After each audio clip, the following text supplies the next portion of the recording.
There is a particular quality to the wind that blows down from the highest peaks. It carries no scent of earth, no pollen, no decay. It is sterile, ancient, and utterly indifferent. It moves across the Tibetan plateau like the breath of a sleeping king, and when it finds a valley, a hidden crease in the skin of the world, it does not rush. It lingers. It waits. Imagine standing at the edge of such a valley. The air is thin, cold enough to ache in the lungs, and the light is not like any you have known. It filters through a perpetual veil of mist, softening the edges of cliffs that rise 10,000 feet into the clouds. It is the light of a half-remembered dream. The only sound is the rhythmic chime of a copper bell, drifting from a monastery, so ancient its stones seem to have grown from the mountain itself. For centuries, the West has chased the idea of utopia. We have called it by many names: Eden, Avalon, El Dorado. But none have haunted the modern imagination quite like Shangri-La.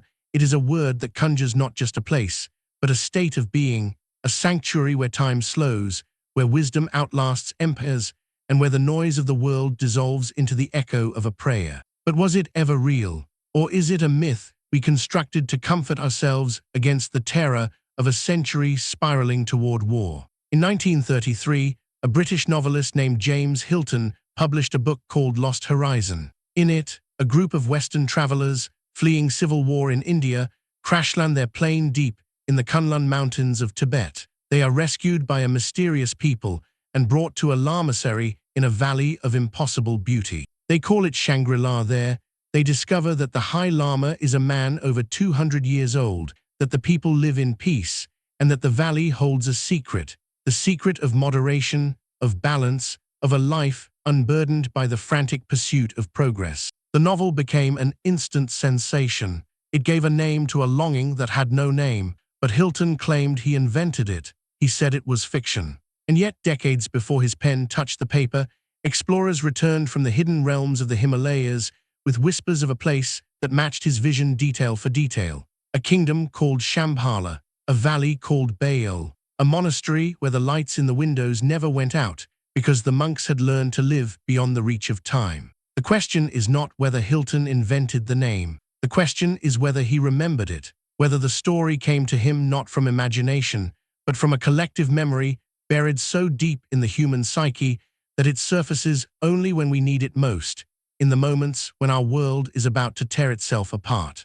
This is not a story about finding Shangri-La, it is a story about why we need it, and why, perhaps, it has been trying to find us all along. Keep the candle lit. He traveled with a paintbrush and a prayer. Reginald Farrer, the Edwardian botanist, was not a man built for the Himalayas. He was slight, prone to melancholia, and his constitution was better suited to the damp gardens of his native Yorkshire than the thin, brutal air of the Tibetan frontier. Yet between 1914 and 1920, he became one of the first Westerners to penetrate the northeastern reaches of the Kunlun Mountains, a range so remote that even the Tibetan nomads who lived in its shadow considered it a place of spirits rather than geography. He went for the flowers, the blue poppies, the rhododendrons that grew to the height of oaks, the primulas that painted the alpine meadows in shades of violet and gold. His journals, published posthumously, are filled with the breathless observations of a man who had found paradise in the taxonomy of petals.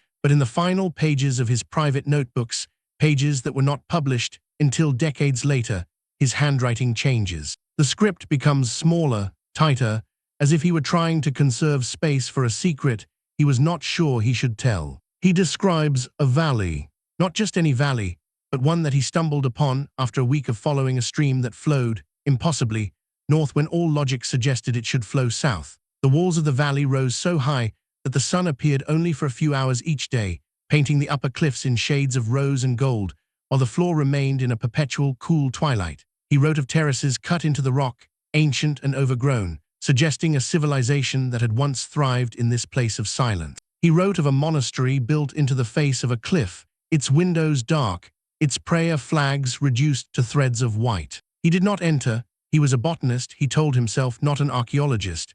He collected specimens, he made a sketch.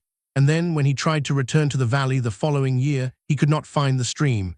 The landscape had rearranged itself. The path was gone. The nomads he asked spoke of the place with a word he did not recognize, and they would say it only once, looking over their shoulders at the peaks.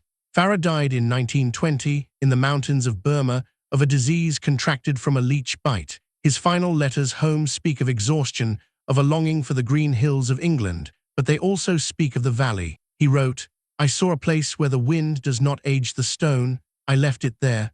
I wonder if it is waiting for me." He was 38 years old. The Kunlun Mountains stretch for over 2,000 miles, a spine of rock and ice that separates the Tibetan plateau from the deserts of Central Asia. To call them a mountain range is to misunderstand them entirely. They are a wall, a barrier erected by geological forces so immense that the human mind struggles to comprehend their scale. Within this wall, there are valleys that have never felt the weight of a human foot. There are passes that open for a single season and then vanish beneath snow for a decade. There are lakes so high that the water reflects only the stars because the sun does not rise high enough to touch them. The modern cartographer, armed with satellites and LiDAR, can map the contours of these places. But mapping is not knowing. To know a place like the Kunlun is to understand that the map is a lie, a flattening of a world that exists in 3 dimensions of rock and a 4th dimension of time. In the Kunlun, time moves differently. The altitude slows the heart, thins the blood, alters perception. A day can feel like a week can vanish like a breath. It was into this geography of the unseen that Farrer walked, and it was from this geography that a story emerged, a story that would wait, dormant, for 13 years before finding its voice. We are taught to believe that stories have authors, that a novel is born from the mind of a writer who sits alone in a room, arranging words like tiles. But some stories are older than the rooms we write them in. Some stories live in the landscape, waiting for a traveler to brush against them, to carry them back to the world like pollen on a sleeve. Farrer brought back more than seeds. He brought back a glimpse, a crack in the map, a suggestion that somewhere in the blank spaces, something was still hidden. And when James Hilton sat down in 1933 to write a novel about a valley in Tibet where time stood still, he claimed it was pure imagination. But the archives tell a different story. In Hilton's personal library, catalogued after his death, there was a copy of Farrer's published journals. The pages were cut, the margins were annotated, and on the page where Farrer describes the terraced valley, Hilton had drawn a small, careful star. The year is 747 AD. The place is a cave in the cliffs of the Paro Valley in what is now Bhutan. A tantric master from Odayana, known to history as Padmasambhava, emerges from 3 years of solitary meditation. He is not alone. The local deities, spirits of rock, wind, and water, have come to pay homage, their wrathful faces softened by the power of his presence. He speaks to them in a language older than Sanskrit, older than Tibetan, and he tells them of a time yet to come. He calls it the Age of Iron, an age when the Dharma, the truth, would be obscured by greed, by violence, by the noise of machines, an age when the mountains themselves would tremble with the weight of human folly. And in that age, he tells them, the hidden lands will open. These hidden lands, known as Beyul, are not metaphors. They are specific geographical locations, identified in the ancient texts known as the Terma, treasures hidden by Padmasambhava and his disciples to be discovered in future generations by masters known as Tertans or treasure revealers. The texts map these valleys with astonishing precision. Follow this river to its source, pass through a gorge so narrow that 2 men cannot walk abreast, climb to a plateau where the grass grows in spirals. There, concealed by a veil of mist, lies a sanctuary. The purpose of these sanctuaries was not escape, it was preservation. The Beyul were seed banks of culture, repositories of texts, refuges where the teachings could survive the coming darkness. When the Age of Iron passed, the doors would open again and the wisdom would flow back into the world. For over 1,000 years, these texts were kept secret, passed from master to student in the hidden monasteries of the Himalayas. Western explorers who heard whispers of the Beyul dismissed them as folklore, the superstition of a people who believed mountains were alive. But the explorers were missing the point. The Beyul were not myths. They were a survival strategy, encoded in the language of religion to protect them from the very forces that would later seek to destroy them. In 1925, a Russian painter and explorer named Nicholas Roerich led an expedition through the Altai Mountains, seeking evidence of a hidden kingdom he called Shambhala. Roerich was not a scientist in the conventional sense. He was a mystic, a theosophist, a man who believed that the world was held together by invisible threads of meaning. His expedition was funded in part by the United States Department of Agriculture, a strange patron for a spiritual quest, But Roerich's true purpose was not botanical. He was looking for the door. His journals, published as Altai Himalaya, are a fever dream of geography and prophecy. He describes meeting lamas who spoke of Shambhala not as a place, but as a reality that exists simultaneously in the physical world and in the realm of spirit. He writes of a subterranean city, lit by crystals, where the king of the world awaits the moment when the forces of darkness will be vanquished and a new age will dawn. The Roerich expedition did not find Shambhala, but they mapped a corridor, a chain of valleys stretching from the Altai to the Tibetan plateau that aligned precisely with the ancient descriptions of the Beyul. And when Roerich returned to Europe, he met with a small circle of writers, artists, and thinkers who were, in their own ways, searching for the same thing. Among them was a young British novelist who had recently published a book about a man who walks away from civilization and disappears into the mountains. His name was James Hilton. We do not know what Roerich told Hilton.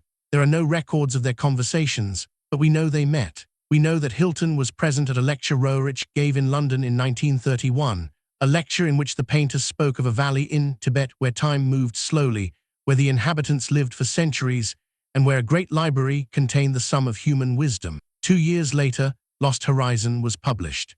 Hilton called his valley Shangri-La, but the name was new.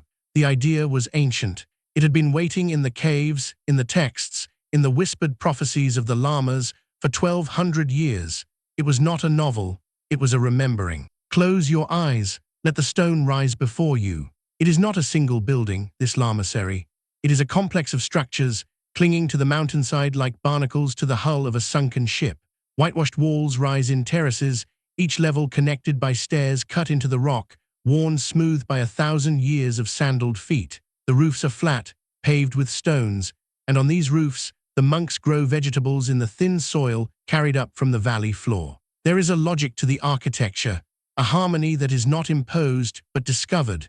The buildings follow the contours of the mountain, bending to its will, never imposing their own. The central hall is the heart. It is a chamber of immense proportions, supported by pillars of deodar cedar, each one carved with the face of a wrathful deity. The light here is never direct. It enters through high windows, filtered through paper screens, and it pools on the floor in shapes that shift with the hour. The air is thick with the scent of juniper incense and butter lamps, a smell so old it has soaked into the wood, the stone, the very breath of the place. This is the architecture of stillness. Every element is designed to slow the mind, to draw it inward, to create a space where time loses its grip.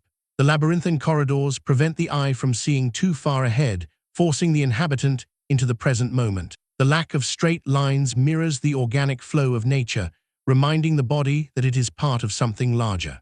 The silence, and there is a silence here that is not merely the absence of sound, but a presence, a pressure, is the architecture's greatest achievement. In Lost Horizon, Hilton describes the lamasery of Shangri-La with the precision of a man who had stood within its walls. He writes of the library, a circular chamber where the books are arranged not by subject, but by a system so complex that only the High Lama understands it. He writes of the music that drifts through the corridors at dusk, a music played on instruments of an ancient design, with tones that seem to resonate in the bones rather than the ears. He writes of the valley itself, seen from a high window, where the fields are laid out in a pattern that has not changed in centuries. These are not the details of a man inventing a place. These are the details of a man describing a place he has seen. In the shadow of Mount Everest, at an altitude of over 16,000 feet, there once stood a monastery called Rongbuk. It was not a grand structure by the standards of Lhasa. It was a collection of stone buildings, huddled against the moraine of the Rongbuk Glacier, its walls so weathered by wind and ice that they seemed to be dissolving back into the mountain from which they were taken. But for those who lived there, and for the climbers who passed through on their way to the highest summit on Earth, Rongbuk was a threshold. It was the last place where the world made sense before the world became pure rock, pure ice, pure silence. The monks of Rongbuk were known for their hospitality. They offered tea and shelter to the British expeditions of the 1920s, and they watched with a mixture of curiosity and concern as the foreigners strapped on their oxygen masks and walked into the killing zone. The head lama of Rongbuk, a man named Ngawang Tenzin Norbu, was asked by the climbers what they would find at the summit. He smiled and said, "You will find what you are looking for, but you may not know it when you see it." Rongbuk Monastery was destroyed during the Cultural Revolution. Its stones were scattered, its library burned, its monks dispersed to the winds. But before it fell, it had been standing for over 400 years. And in those 400 years, it had done what Hilton described. It had created a space where the frantic pace of the outside world could not enter.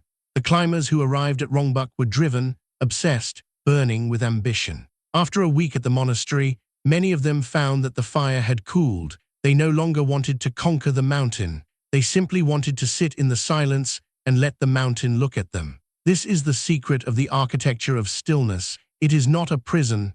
It is a mirror. It reflects back to the visitor the thing they have been running from. And in that reflection, there is a choice to continue running or to stop. The High Lama of Shangri-La in Hilton's novel is a man who made that choice 200 years before the story begins. He came as a Westerner, a traveler from a world of ambition and conflict, and he found himself unable to leave, not because he was trapped, but because the silence had shown him something he could not unsee. He had seen the shape of his own life, and he had chosen to let it go. We do not know if the lamas of Rongbuk whispered such things to the climbers who sat in their courtyard, drinking butter tea, listening to the wind. We do not know if any of those climbers, staring at the peak that would consume them, felt the pull of a different kind of ascent. But we know that George Mallory, who disappeared on Everest in 1924 and whose body was found 75 years later, frozen in the ice, wrote a letter from the base of the mountain that said, "I am not sure I want to go up. I am not sure I want to leave this place. There is a peace here that I have not felt anywhere else." He went up, he did not come down, and somewhere, perhaps, in the architecture of stillness that exists beyond the reach of our maps, he found what he was looking for. They were called the pundits, and they were the greatest explorers the world has never heard of. In the 1860s, the British Raj, hungry for knowledge of the lands beyond its northern frontier, trained a group of Indian surveyors in the art of disguise. These men, Nain Singh, Mani Singh, Kinthup, were sent into Tibet with a mission to map the Forbidden Kingdom. They carried no sextants, no theodolites. They carried prayer wheels in which they hid their instruments. They walked thousands of miles, counting their steps with the beads of their rosaries, one bead for every 100 paces. They were pilgrims, they said, when the Tibetan soldiers stopped them. Just pilgrims. Nain Singh walked from Nepal to Lhasa, a distance of over 1,000 miles, and then walked back. He mapped the course of the Tsangpo River, the great river that flows from the Tibetan plateau into the gorges of the Himalayas, and he did it while pretending to be a merchant from Ladakh. He slept in caves, ate tsampa, roasted barley flour, and kept his notes in a hollowed-out walking staff. When he returned to India, he had added more territory to the British map than any expedition in history. He was paid a pittance, he was given a medal, and then he was sent back. The pundits were not searching for Shangri-La, they were searching for trade routes, for military intelligence, for the sources of rivers. But in the course of their journeys, they heard the whispers. They heard of valleys that were not on any map, of monasteries where the lamas lived for centuries, of a city of gold hidden in the mountains where the Tsangpo makes its great bend. They recorded these whispers in their secret journals, and they marked them with a word in Hindi, rahasya, mystery. One of the pundits, a man named Kinthup, was sent to find the source of the Tsangpo. He was betrayed by his porters, sold into slavery, escaped, and walked home through Burma, a journey of 3 years. When he finally reached Darjeeling, he was so changed that his own family did not recognize him. In his report, he mentioned a valley he had glimpsed from a high pass, a valley so deep that the clouds never lifted from its floor, where he heard the sound of a bell that seemed to come from nowhere and everywhere at once. The British officials who read his report dismissed it as the rambling of a man broken by his ordeal. They filed it away, and it was lost. But the bell, perhaps, is still ringing. The 1924 Everest expedition is one of the most famous in mountaineering history, and for one reason, George Mallory and Andrew Irvine disappeared near the summit, and no one knows if they reached the top. Mallory's body was found in 1999, preserved by the cold, a rope still tied around his waist. Irvine's body has never been found. The question of whether they stood on the highest point on Earth before they died has consumed climbers and historians for a century. But there is another question, less often asked. What were they looking for? Mallory was a man of contradictions. He was a romantic, a poet, a man who wrote letters to his wife that read like love songs to the mountain. But he was also ambitious, driven, desperate to prove himself in a world that had been shattered by war. He had been at the Somme. He had seen what men do to each other when they forget that there are other ways to live. And when he turned his eyes to Everest, he was not just climbing a mountain, he was escaping a world he no longer understood. The route Mallory and Irvine took on that final day led them up the northeast ridge, a knife edge of rock and ice that rises toward the summit. They were seen at 12:50 p.m., two black dots against the snow, moving upward. Then the clouds closed in. They were not seen again. In the days that followed, the other members of the expedition searched the mountain, firing flares, calling into the void. The monks at Rongbuk, where the expedition had made its base, lit butter lamps and chanted prayers. One of the Sherpas, a man named Chuang, told the expedition's leader that he had seen a light on the mountain that night, a light that moved not upward but sideways, as if following a path that was not on any map. The leader dismissed this as superstition. Chuang said nothing more. Years later, when James Hilton was writing Lost Horizon, he was asked by a journalist what had inspired the novel. He mentioned the Roerich expedition, he mentioned the pundits, and then he paused. He said, "There is something about those mountains, something that calls to people who are tired of the world." I think Mallory heard it. I think he answered. The valley Hilton described in his novel is not Everest. It is lower, gentler, a place where the air does not kill but sustains, but it is reached by the same journey, a long walk into the mist, a crossing of a pass that should not exist, a descent into a silence that feels like a homecoming. Mallory climbed toward the roof of the world, and he did not come back. Perhaps he found his way to a different summit. Or perhaps in the final moments of his life, with the oxygen running out and the cold closing in, he saw something in the mist, a valley, a bell, a window lit by a candle, and he walked toward it, and it received him. There is a moment in Lost Horizon that has haunted readers for nearly a century. The protagonist, a British diplomat named Hugh Conway, is sitting in the garden of the lamasery, listening to the High Lama speak. The Lama tells him that he is over 200 years old. He tells him that the secret of Shangri-La is not magic, but moderation, a life lived in balance, free from the extremes of passion and ambition that burn out the human spirit in the outside world. He tells Conway that he, too, can learn to slow time, to extend his life beyond the ordinary span if he chooses to stay. It is a seductive idea, but it is not, perhaps, a literal one. The immortality of Shangri-La is not the immortality of the vampire or the demi-king. It is the immortality of the mountain, the tree, the river, things that live not by resisting change, but by moving with it so slowly that change becomes indistinguishable from stillness. In the Buddhist traditions of the Himalayas, this concept has a name, long life practice.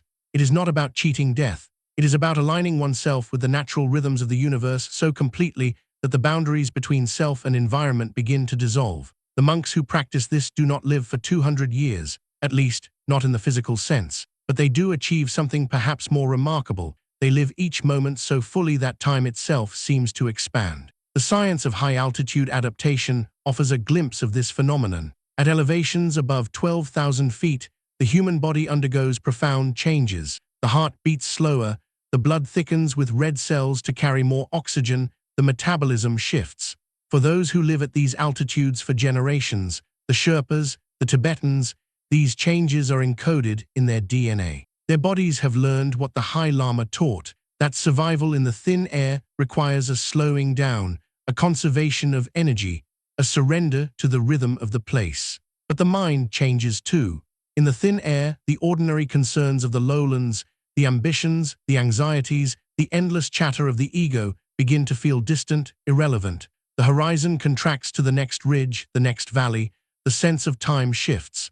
A day of meditation can feel like an hour. A year of silence can feel like a breath. Long before Hilton wrote of Shangri-La, there was a tradition in both Taoist China and Buddhist Tibet of longevity practices that blurred the line between spiritual discipline and physical science. The Taoist alchemists of the Kunlun Mountains, the same mountains that would later inspire Hilton's Valley, developed elaborate protocols of diet, breath control, and meditation designed to slow the aging process. They believed that the body contained 3 Dan Tian, or energy centers, and that by circulating Qi through these centers, one could refine the physical form into something more durable, more resistant to decay. The Tibetans, drawing on Indian tantric traditions, developed their own system. They called it tummo, or inner heat, a practice of generating warmth from within, allowing the practitioner to survive temperatures that would kill an ordinary person. The first Westerners to witness tummo were astonished. They watched monks sit naked on frozen lakes, wrapped in sheets that had been dipped in ice water, drying the sheets with the heat of their bodies in minutes. These were not tricks. They were the result of decades of training, a mastery of the autonomic nervous system that science is only beginning to understand. The practitioners of Tummo do not claim to live forever, but they do claim that their practice extends the lifespan, that it purifies the body and the mind, that it opens a door to a way of being that is not bound by the ordinary limits of human experience. They do not seek immortality. They seek something more subtle, the ability to inhabit time differently, to experience the present moment with such intensity that it contains the fullness of eternity. This is the paradox of Shangri-La. It is not a place where people live forever. It is a place where people forget to count the years. The High Lama in Hilton's novel does not measure his life by the calendar. He measures it by the seasons, by the growth of the trees he planted, by the succession of students who come to learn from him. When Conway asks him how he knows he is 200 years old, the Lama laughs. "I do not know," he says.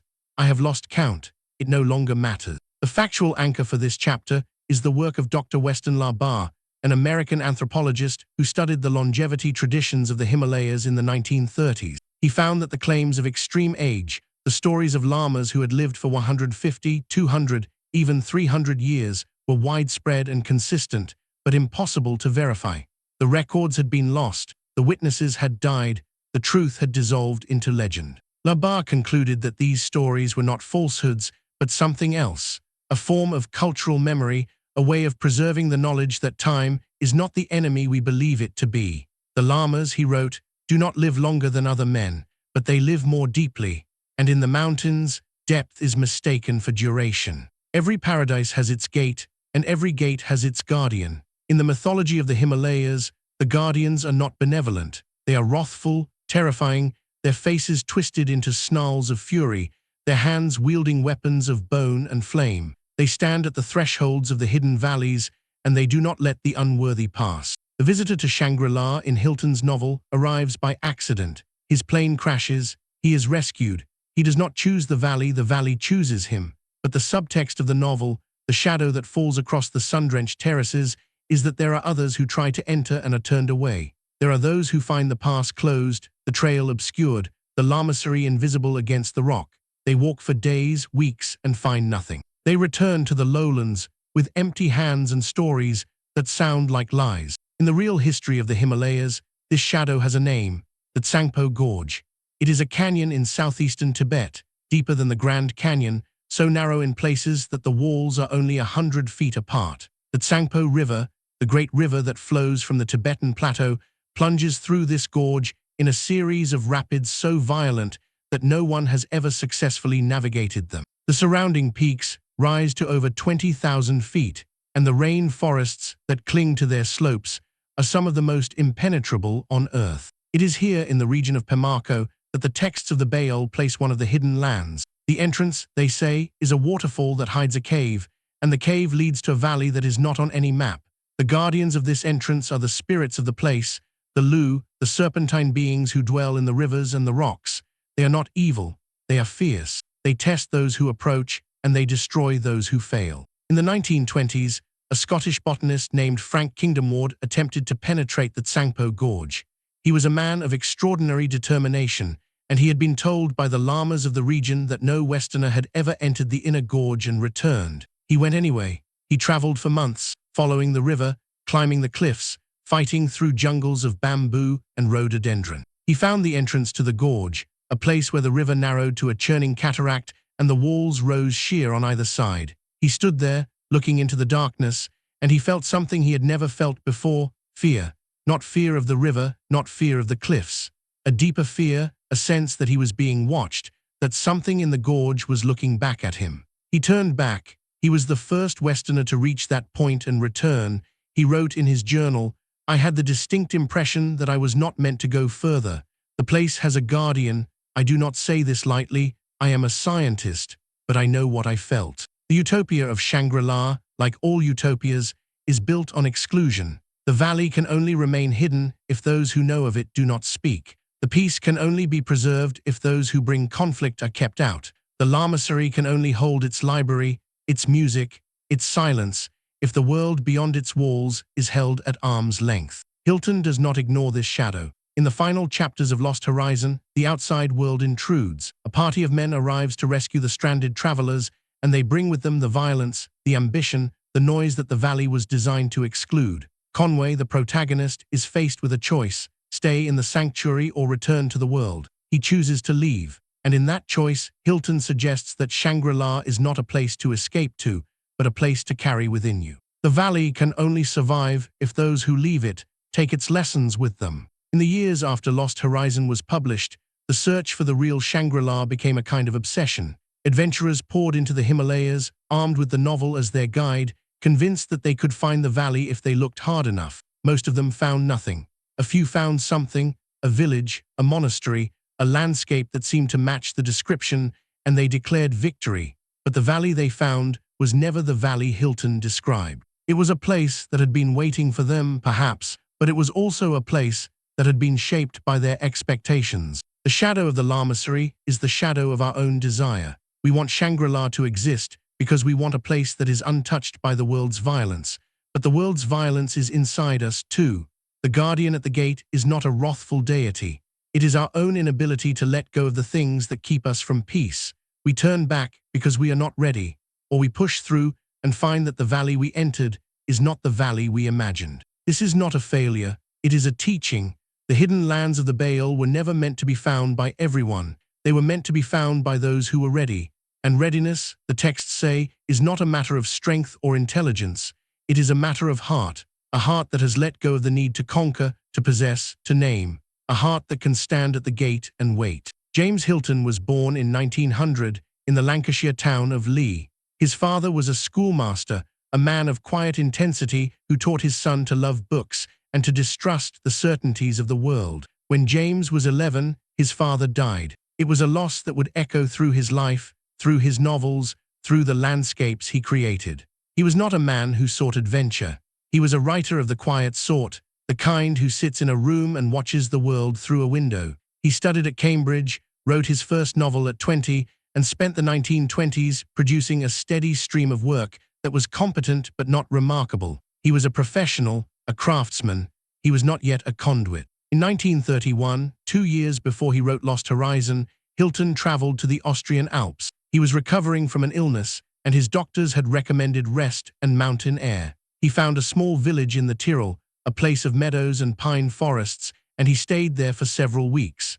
In letters to friends, he wrote of a strange stillness that had come over him. He wrote of waking in the night to the sound of wind in the trees, and of feeling that he had been there before, in a life he could not quite remember. He wrote, "I have the sense that I am on the edge of something, a story, a place. I do not know how to reach it, but it is there, just beyond the edge of my vision." When he returned to England, he began writing Lost Horizon. The words came quickly, as if they had been waiting for him. He wrote the entire novel in less than 4 months, a pace that astonished his publisher.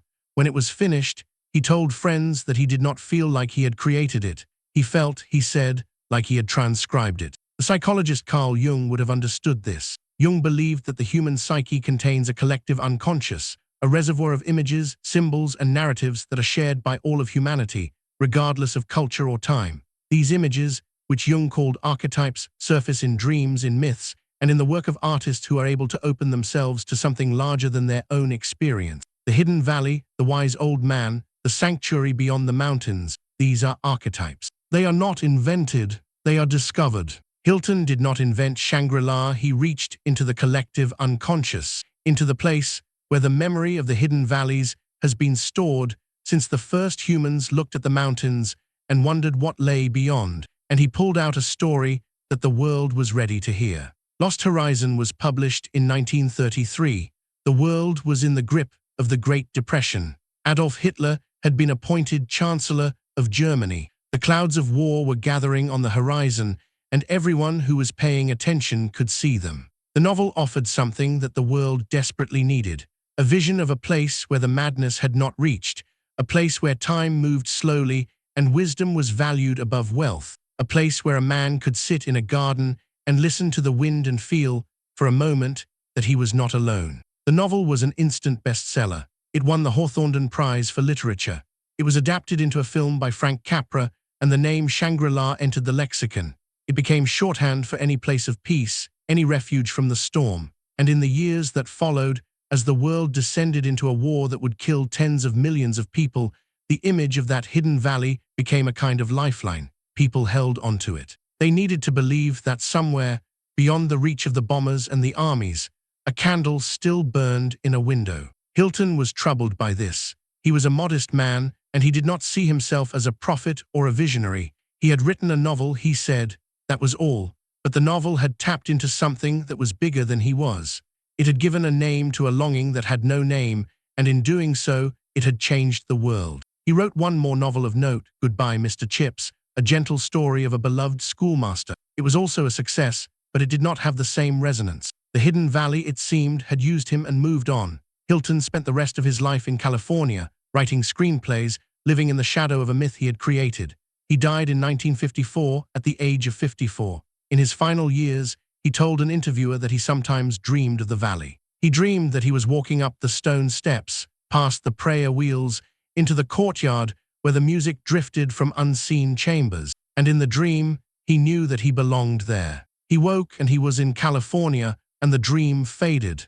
But the valley, he said, remained. It was always there, just beyond the edge of his vision. In 1942, in the darkest days of World War II, President Franklin D. Roosevelt needed a place to retreat. The pressures of the war were immense, and the security concerns of Washington were such that the president could no longer move freely. He asked the National Park Service to identify a location within 100 miles of the capital where he could build a secure cabin, a place where he could escape the noise of the war, if only for a weekend. The site they chose was a mountaintop in Maryland, part of the Catoctin Mountain Park. Roosevelt visited it once, in the spring of 1942, and he stood on the ridge looking out at the Blue Ridge Mountains in the distance. He was a man who loved the sea, not the mountains, but in that moment, he felt something shift. He turned to the aide standing beside him and said, "This reminds me of Shangri-La." The name stuck. The presidential retreat was officially named Camp Shangri-La, and for the remainder of the war, it served as a refuge for a man carrying the weight of the world.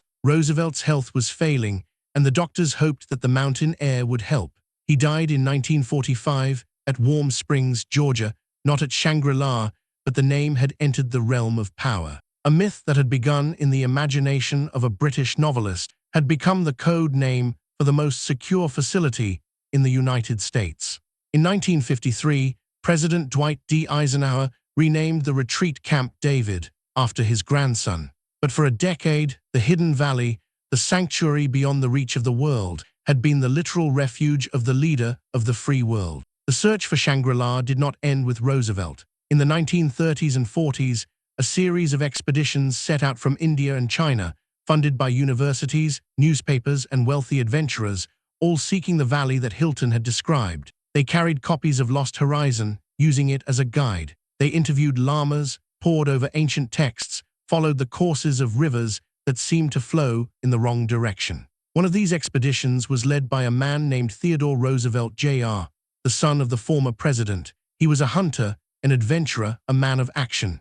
He went to the Himalayas looking for a hidden valley, and he found nothing. He returned to the United States, convinced that Shangri-La was a fiction, a story that had captured the public imagination but had no basis in reality. But another expedition, smaller and quieter, was led by a woman named Marion Shipley. She was a botanist, like Reginald Farrer, and she had spent years in the Himalayas collecting specimens. In 1946, she traveled to a region of the Tibetan Autonomous Region that had been closed to foreigners for decades. She carried letters of introduction from the Dalai Lama's government, and she was given permission to enter a valley that the local people called the Place of the Blue Poppies. She found a valley of terraced fields and stone buildings, a valley where the light filtered through a permanent veil of mist. She found a monastery built into a cliff, with windows that glowed in the evening. She found a people who spoke a dialect she did not recognize, who offered her tea and showed her gardens of medicinal plants she had never seen. She did not claim to have found Shangri-La. She was a scientist,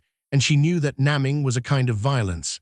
But in her journal she wrote, "I have been looking for this place for 20 years. I did not know I was looking. I thought I was looking for plants, but I was looking for a feeling, and I have found it. Whether it is the valley from the book does not matter. It is the valley that was waiting for me." Shipley returned to the United States and published a paper on the plants she had collected. She did not mention the valley, the monastery, the people. She kept those things to herself. She died in 1958, and her papers were donated to the Harvard Botanical Library. Among them, tucked into the pages of a field journal, was a sketch of a valley, the peaks rising on either side, a river winding through terraced fields. At the bottom of the sketch, in her handwriting, were 3 words, not on any map. In 1999, a National Geographic expedition led by the photographer Michael Yamashita traveled to a region of the Tibetan Autonomous Region called Zhongdian. The region, in the northwest of Yunnan province, was known for its Tibetan culture, its alpine meadows, and its centuries-old monastery. Yamashita was there to document the landscape and the people, but he was also following a rumor, the rumor that the Chinese government was planning to rename Zhongdian. They were planning to call it Shangri-La. The renaming happened in 2001. The county of Zhongdian was officially renamed Shangri-La City, and the Chinese government launched a massive tourism campaign, marketing the region as the real-life inspiration for Hilton's novel. Hotels were built, roads were paved. The old town, with its cobblestone streets and wooden houses, was restored and turned into a tourist destination. The monastery at the edge of town, a beautiful complex of golden roofs and white walls, became a must-see attraction. But is it the place? Is this the valley that Hilton described? The landscape is certainly reminiscent: high peaks, a valley floor at 10,000 feet, Tibetan culture, a sense of isolation. But the town of Shangri-La is not hidden. It is connected by paved roads to the rest of China. It has an airport. It has a Starbucks. The monks at the monastery, when asked about the name change, smile and say nothing. They have been through too much to argue about names. They have seen their monasteries destroyed and rebuilt, their traditions suppressed and revived. They know that the name of a place is not the same as the place itself. They know that the hidden valley, the true Beyul, is not a tourist destination. It is a state of being. There are still valleys in the Himalayas that are not on any map. The Chinese government, recognizing the strategic importance of the Tibetan borderlands, has restricted access to many of the most remote regions. Foreigners are not permitted to travel without permits, and the permits are rarely granted. The valleys that were once open to explorers are now closed, protected by a combination of military patrols and natural barriers. Perhaps this is as it should be. The Beyul were never meant to be found by everyone. They were meant to be sanctuaries, places of preservation, and preservation requires protection. The age of iron that Padmasambhava warned about did not end with World War II. It continues. The noise, the greed, the violence, they have not stopped. They have merely changed form. But the valleys are still there. Somewhere in the Kunlun, somewhere in the Tsangpo Gorge, somewhere in the high passes of the Tibetan Plateau, there are places where the light still falls through a veil of mist, where the bells still chime at dusk, where the silence is so complete that it feels like a presence. They are not marked on any map. They are not listed in any guidebook. They are hidden, as they have always been hidden, waiting for the moment when the world is ready to receive them. In 2009, a team of Chinese and American scientists used satellite imagery to scan the Tsangpo Gorge region for undiscovered valleys. They found something, a basin deep in the gorge that had never been surveyed. The walls were so steep that the satellite could not penetrate the vegetation. The basin was large enough to contain a village, a monastery, a civilization. The scientists published their findings in a journal, and they noted that the basin was inaccessible by any known route. They did not suggest that it might be Shangri-La. They called it Anomaly 7. Anomaly 7, the name is not poetic, but perhaps that is appropriate. The hidden valley does not need a name. It has survived for centuries without one. It will survive for centuries more. We have walked a long way together. We have followed the footsteps of explorers and pundits. We have sat in the libraries of lamas. We have traced the path of a novel from the mind of a quiet Englishman to the lexicon of the world. And in the end, we are left with a question: where is Shangri-La? It is not in Zhongdian. It is not in the Tsangpo Gorge. It is not in the pages of Lost Horizon. These are maps, sketches, approximations. The valley that Hilton described exists in the same place that all hidden valleys exist, in the space between what is and what could be. It is a projection, a longing, a dream, but dreams are not nothing. Dreams are the architecture of the possible. The Tibetan masters who spoke of the Beyul understood this. The hidden lands were real places, physical valleys, concealed by geography, but they were also something more. They were training grounds for the mind. To find the Beyul, one had to prepare. One had to purify the heart, quiet the mind, release the attachments that bind the self to the world of suffering. The journey was not a matter of maps and permits, it was a matter of readiness. In this sense, the door to Shangri-La is not in the mountains, it is in the mind. It opens when we are ready to step through, and the practice of readiness is the practice of sanctuary, the daily work of creating a space within ourselves where the noise of the world cannot reach. This is not an escape, it is a preparation. The Beyul were not meant to be permanent refuges. They were meant to be seed banks, places of preservation, so that when the age of iron passed, the wisdom could return. Those who entered the hidden lands were not hiding from the world. They were guarding something for the world. They were keeping a candle lit in a window, waiting for the moment when the darkness would end. The last image in Lost Horizon is not of the valley. It is of a man walking away from it. Hugh Conway, the protagonist, chooses to leave Shangri-La. He walks out of the valley, back into the world, carrying with him the memory of what he has seen. The novel ends with a question: will he find his way back, or will the memory fade, as memories do, until the valley becomes just another dream? Hilton does not answer the question. He leaves it open, suspended in the space between the final page and the reader's imagination. Because the answer is not in the novel. The answer is in us. The world is not waiting for us to find Shangri-La. Shangri-La is waiting for us to become it. The peace, the wisdom, the stillness, these are not places to go. They are ways of being. The hidden valley is not a destination. It is a practice. It is the choice made moment by moment to slow down, to listen, to let go of the frantic pursuit of things that do not matter. It is the willingness to sit in the silence, even when the silence is uncomfortable. It is the courage to turn away from the noise, to walk in the opposite direction, to find the path that is not on any map. There is a wind that blows down from the highest peaks. It carries no scent of earth, no pollen, no decay. It is sterile, ancient, and utterly indifferent. But when it finds a valley, a hidden crease in the skin of the world, it does not rush. It lingers. It waits. Perhaps you have felt it. Perhaps in a moment of quiet, in the space between sleep and waking, you have heard the echo of a bell or seen a light in a window that was not there when you looked again. Perhaps you have known, without knowing how, that somewhere, in a place that is not on any map, a candle is burning, and it is burning for you.